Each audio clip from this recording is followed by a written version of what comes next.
नमस्कार दोस्तों, अर्थशास्त्र के टॉपिक नंबर दूसरा पर आप सभी का स्वागत है। आज हम आर्थिक समृद्धि और आर्थिक विकास के बारे में पढ़ेंगे।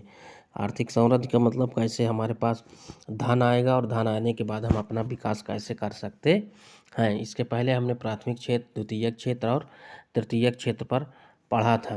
कृषि, पशुपालन, मत्स्य पालन, खनन, ये सब प्राथमिक क्षेत्र होते थे। फिर इसके बाद कच्चे माल के उपयोग करके लोहा इस्पात उद्योग, वस्तु उद्योग, वाहन, इलेक्ट्रॉनिक्स, ये सब द्वितीय क्षेत्र कहलाते थे।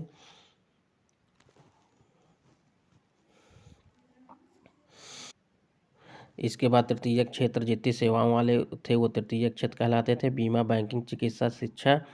आर्थिक समृद्धि, आर्थिक समृद्धि से अभिप्राय किसी समय अवधि में किसी अर्थव्यवस्था में होने वाली वास्तविक आय से है। सामान्यतः सकल राष्ट्रीय उत्पाद जीएनपी और सकल घरेलू उत्पाद, सकल राष्ट्रीय उत्पाद जीएनपी और सकल घरेलू उत्पाद जीडीपी तथा प्रति व्यक्ति आय में वृद्धि हो रही हो तो हम कहते हैं कि आर्थिक समृद्धि हो रही। यानी तीनों चीज़ में जीएनपी, जीडीपी और प्रति व्यक्ति आय में वृद्धि हो रही है तो वो हमारी क्या कहलाती है? आर्थिक समृद्धि कहलाती है। अर्थात आर्थिक समृद्धि उत्पादन की वृद्धि से संबंधित है अर्थात उत्पादन बढ़ रहा है जिसमें की परिवर्तन होते हैं, परिमाणात्मक परिवर्तन होते हैं। श्रम शक्ति, उपभोग, पूंजी और व्यापार की मात्रा में प्रसार के साथ होता है। नोट, किसी देश की आर्थिक समृद्धि का सर्वाधिक उपयुक्त मापदंड क्या होता है? वेरी वेरी इंपॉर्टेंट प्रश्न, ये बहुत प्रश्न पूछा जाता है कि क्या होता है।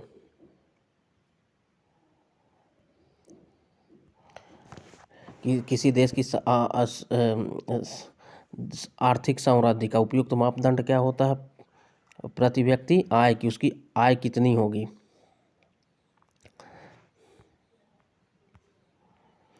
इसके बाद आर्थिक विकास, आर्थिक विकास की धारणा आर्थिक समृद्धि की धारणा से अधिक व्यापक है। आर्थिक विकास सामाजिक, सांस्कृतिक, आर्थिक, गुणात्मक एवं परिमाणात्मक सभी परिवर्तनों से संबंधित है। आर्थिक विकास तभी कहा जाएगा जब जीवन की गुणवत्ता में सुधार हो। यानी अगर आपके जीवन में अच्छा रहन सहन, खाना पीना, ये सब चीज़ें अच्छी हो रही हैं तो ये आर्थिक विकास होगा। आर्थिक विकास की माप से अनेक चर सम्मिलित किए जाते हैं। आर्थिक, राजनैतिक तथा सामाजिक संस्थाओं के स्वरूप में परिवर्तन, शिक्षा तथा साक्षरता की दर, जीवन प्रत्याशा, पोषण का स्तर, स्वास्थ्य सेवाएं, प्रति व्यक्ति उपभोग वस्तुएं। अतः आर्थिक विकास मूलतः मानव विकास ही है। अर्थात आर्थिक विकास का मतलब है कि मानव का विकास। भारतीय मूल के नोबेल पुरस्कार विजेता अर्थशास्त्री प्रो अमर्त्य सेन ने आर्थिक विकास को अधिकारिता तथा क्षमता के विस्तार के रूप में परिभाषित किया है, जिसका तात्पर्य जीवन, पोषण, आत्मसम्मान तथा स्वतंत्रता है। इसके बाद महबूब उल हक ने आर्थिक विकास को गरीबी के विरुद्ध लड़ाई के रूप में परिभाषित किया है, चाहे गरीबी किसी भी रूप में हो। आर्थिक समृद्धि केवल परिमाणात्मक परिवर्तन, राष्ट्रीय उत्पाद के आकार में परिवर्तन, आर्थिक चरों जिनका परिमाणात्मक मापन संभव हो में परिवर्तन। आर्थिक विकास परिमाणात्मक एवं गुणात्मक परिवर्तन, राष्ट्रीय उत्पाद तथा जीवन के गुणवत्ता में सुधार। आर्थिक विकास की माप, विभिन्न देशों के आर्थिक विकास की माप तथा विभिन्न देशों के आर्थिक विकास की तुलना स्थिति ज्ञात करने में 5 दृष्टिकोण मिलते हैं। पहला है कि आधारभूत आवश्यकता प्रत्यागम का सिद्धांत, इसे किसने दिया है? इसका प्रतिपादन विश्व बैंक यानी वर्ल्ड बैंक ने किया है। दूसरा है जीवन की भौतिक गुणवत्ता निर्देशांक प्रत्यागम, इसका प्रतिपादन मॉरिस ने ओवरसीज डेवलपमेंट काउंसिल के कहने पर किया। इस विधि में किसी भी देश के रहन सहन के स्तर यानी आर्थिक विकास की तुलना के लिए 3 आंकड़े, शिशु मृत्यु दर, वयस्क साक्षरता दर एवं एक वर्षायु की जीवन प्रत्याशा के औसत मान का उपयोग किया जाता है। जीवन के भौतिक गुणवत्ता निर्देशांक प्रत्यागमन PQLI, physical quality of life index, का अधिकतम मूल्य 100 तथा न्यूनतम मूल्य 1 होगा। 100 की ओर बढ़ना उत्तम स्थिति का, 1 की ओर बढ़ना खराब स्थिति का परिचायक होता है। इसके पास क्रय शक्ति क्षमता विधि, इस विधि का प्रयोग सर्वप्रथम 1993 ईस्वी में अंतर्राष्ट्रीय मुद्रा कोष यानी IMF ने किया था। परचेजिंग पावर इंडेक्स, इसे इंग्लिश में PPI बोलते हैं, और आजकल विश्व बैंक इसी विधि का प्रयोग विभिन्न देशों के रहन सहन की स्तर की तुलना के लिए कर रहा है। इसके बाद इन सबसे संबंधित रिपोर्टें जो करंट अफेयर्स में आती हैं वहाँ से प्रश्न बनते हैं। तो करंट अफेयर्स पढ़िए, तो वहाँ से सबकी रिपोर्टें मालूम हो जाएंगी कि विश्व विकास की रिपोर्ट क्या है।